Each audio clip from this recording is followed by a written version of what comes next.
Assalamualaikum warahmatullahi wabarakatuh. Selamat siang pemirsa. Kembali lagi bersama kami di program Fitika Indonesia, sebuah mosaik keberagaman. Kembali diuji dengan isu sensitif intoleransi.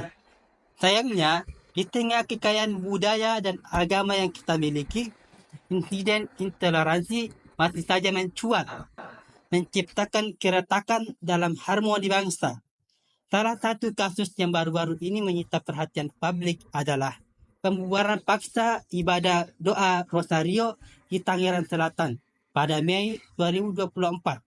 Peristiwa ini menjadi sorotan karena secara gamblang mempertanyakan komitmen kita terhadap kebebasan beragama dan toleransi antar umat beragama. Malam ini kita akan membahas lebih dalam mengenai akar masalah, dampak, serta solusi untuk mengatasi fenomena intoleransi ini. Ikuti terus perbincangan kami sesaat lagi. Kami sudah memiliki rekan yang berada di lokasi untuk mewawancarai salah satu dosen Universitas Muhammadiyah Makassar. Langsung saja saya serahkan kepada rekan yang berada di lokasi. Bismillah, Assalamualaikum warahmatullahi wabarakatuh. Waalaikumsalam warahmatullahi wabarakatuh. Selamat siang Bapak. Selamat siang. Sebelumnya boleh tahu nama Bapak? Saya dengan Pak Andi Yusri STMT sebagai tenaga pengajar di Unismu Makassar. Baik. Sebelumnya mengenai isu yang sangat penting dan relevan di Indonesia, masalah intoleransi. Nah, seperti yang kita ketahui Bapak, Indonesia adalah negara yang kaya akan keberagaman. Namun, ironisnya, kasus-kasus intoleransi masih sering terjadi, baik dalam bentuk verbal maupun bentuk fisik. Nah, salah satu insiden yang baru-baru ini menjadi sorotan adalah pembubaran ibadah Rosaria di Tangerang Selatan pada Mei 2024. Saya ingin mendalami lebih jauh tentang perspektif Bapak dari kasus ini. Baik, saya akan menjawab. Saya pikir semua agama yang kita kenal, agama Ibrahim, tujuan akhirnya adalah menebarkan kebenaran ya dan toleransi. Itu dari sisi perspektif agama. Terkait dengan peristiwa atau aksi yang disebutkan tadi itu, sebagaimana konteksnya tadi itu adalah oknum, pertimbangannya itu tingkat pemahaman agama yang berbeda sehingga menimbulkan banyak aksi dan reaksi. Mungkin juga motori dengan berbagai persoalan-persoalan politik, organisasi, kekuatan ekonomi dan lain-lainnya ya. Itu mungkin tinjauannya lain. Yang jelas kalau dari sisi agama itu menganjurkan toleransi yang kuat. Kalau bukan dukungan dari kita untuk menjaga bumi ini, maksudnya menumbuhkan nilai-nilai toleransi, maka betapa kecilnya bumi ini ya. Bumi ini akan mengalami kehancuran apabila timbul gejolak-gejolak seperti yang disampaikan tadi. Islam itu sangat menganjurkan keselarasan ya, keseimbangan antara manusia dengan lingkungan, apalagi antara manusia dengan manusia. Lebih-lebih dari misalnya kita tinjau lagi dari konteks budaya misalnya ya. Kita di budaya Bugis Makassar ini kan menganut paham atau falsafah yang saya tahu itu sipakatau, sipakainga, sipakalebi. Sipakatau artinya itu saling menghargai ya. Kemudian sipakainga itu saling menasehati jika terjadi konflik-konflik, itulah perlunya peran-peran orang dulu itu memberikan nasihat. Sipatokong, ada istilahnya sipatokong itu artinya saling mensupport ya. Kalau ada yang lemah, ada yang kuat itu saling membantu ya. Ada yang miskin, ada kaya itu saling memberi. Itu dalam konteks falsafah budaya. Apa solusi atau kebijakan Bapak mengenai masalah toleransi yang sering terjadi di lingkungan masyarakat? Bagusnya itu ada gerakan-gerakan memang dari berbagai bidang agama itu menanamkan sikap-sikap, sifat-sifat afektif tadi ya, menumbuhkan moral dan perilaku. Ya sebenarnya harus dimulai dari dini ya. seperti yang dilakukan oleh, kita lihat contohnya misalnya negara Asia, Jepang. Itu sejak dini memang menumbuhkan karakteristiknya itu ditumbuhkan sejak dini ya. Sejak mulai dari kecil itu ditanamkan itu kepedulian sosial sesama warga, terus menanam bagaimana menumbuhkan motivasi, bagaimana bersikap hidup yang bersih, bagaimana membantu orang lain. Itu memang harusnya ditanamkan, kalau perlu dibuatkan kurikulum khusus untuk membangun karakter dari sejak dini ya.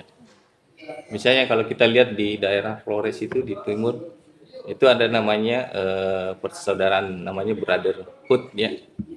Jadi setiap pemuda-pemuda itu dipertemukan. Jadi dia layaknya itu seperti antara ibu dengan anak. Jadi namanya brotherhood ya, persaudaraan yang tinggi itu. Itu selalu ditanamkan setiap ada kegiatan gotong royong, itu dilibatkan semua organisasi kemasyarakatan dan Karang Taruna. Kira itu ya. Terus apa saran Bapak mengenai masalah tadi? Saran saya barangkali memang ada pemangku di sini yang stakeholder, mengundang beberapa stakeholder. Ini kan sebenarnya kejadiannya ini sering terulang ya. Itulah pentingnya sebenarnya dengan memberi pemahaman dasar perang-perang dari organisasi masyarakat Karang Taruna inilah, atau mengalihkan, kalau saya lebih bagus kita mengalihkan ke kegiatan-kegiatan yang sifatnya positif. Dan sebenarnya ini juga dari yang ya, salah satu faktor pemicunya itu adalah tingkat pendidikan yang masih rendah. Beberapa kejadian yang terjadi itu memang di level-level ini ya, kalau saya katakan level ekonomi menengah ke bawah ya, karena memang tingkat pendidikan yang sangat mempengaruhi cara berpikir dan menata cara berpikir. Kira itu ya. Baik Pak, terima kasih atas tanggapan yang telah Bapak berikan. Alhamdulillah. Semoga tanggapan yang Bapak berikan ini bisa menjadi motivasi dan juga menjadi penerang bagi teman-teman juga. Ya. Assalamualaikum warahmatullahi wabarakatuh. Waalaikumsalam. Pemirsa, kita telah membahas secara mendalam isu intoleransi yang terus menjadi tantangan bagi bangsa kita. Kasus pembubaran ibadah doa Rosario di Tangerang Selatan adalah pengingat yang menyakitkan bahwa kebebasan beragama, hak asasi fundamental, masih rentan terhadap gesekan sosial. Dari perbincangan kita, jelas bahwa intoleransi bukanlah masalah sepele. Dampaknya merusak sendi-sendi kebersamaan, menciptakan ketakutan, dan bahkan bisa berujung pada kekerasan. Ini bukan hanya tentang satu insiden, melainkan cerminan dari kurangnya kesadaran dan pemahaman akan nilai-nilai toleransi dan Bhinneka Tunggal Ika yang menjadi pilar bangsa kita. Penting bagi kita semua, dari individu, keluarga, sekolah, hingga pemerintah, untuk terus berupaya mencegah dan mengatasi intoleransi. Pendidikan sejak dini, penegakan hukum yang tegas, serta dialog antar umat beragama adalah kunci. Mari jadikan keberagaman sebagai kekuatan, bukan sumber perpecahan. Terima kasih telah bersama kami di program P3K. Semoga perbincangan ini membuka mata dan hati kita semua untuk terus merawat kebinekaan Indonesia. Sampai jumpa di lain kesempatan. Terima kasih. Assalamualaikum warahmatullahi wabarakatuh. Kesimpulan dari kelompok kami yaitu akar dari intoleransi beragama seringkali bersumber dari fanatisme sempit, pemahaman agama yang eksklusif, kurangnya pendidikan multikultural, serta penyebaran informasi yang menyesatkan melalui media sosial atau kelompok-kelompok tertentu. Dalam beberapa kasus, intoleransi juga diperparah oleh kepentingan politik yang memanfaatkan isu agama untuk meraih kekuasaan atau dukungan massa. Dampak dari intoleransi beragama sangat merugikan, tidak hanya bagi kelompok yang menjadi korban, tetapi juga bagi kehidupan berbangsa dan bernegara. Secara keseluruhan, ia dapat merusak keharmonisan sosial, menimbulkan perpecahan, menciptakan ketakutan, dan bahkan menghambat pembangunan nasional. Dalam jangka panjang, intoleransi dapat mengikis rasa saling percaya di antara warga negara dan mengancam keutuhan negara.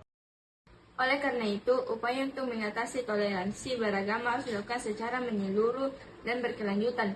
Pendidikan berperan sangat penting dalam membentuk pola pikir yang terbuka, toleran, dan menghargai perbedaan. Selain itu, media massa dan tokoh-tokoh agama juga memiliki tanggung jawab besar dalam menyebarkan narasi damai dan menolak segala bentuk kekerasan atas nama agama. Pemerintah melalui kebijakan yang adil dan penegakan hukum yang tegas juga harus memastikan bahwa tidak ada kelompok yang diskriminasi atau dipinggirkan hanya karena keyakinan mereka.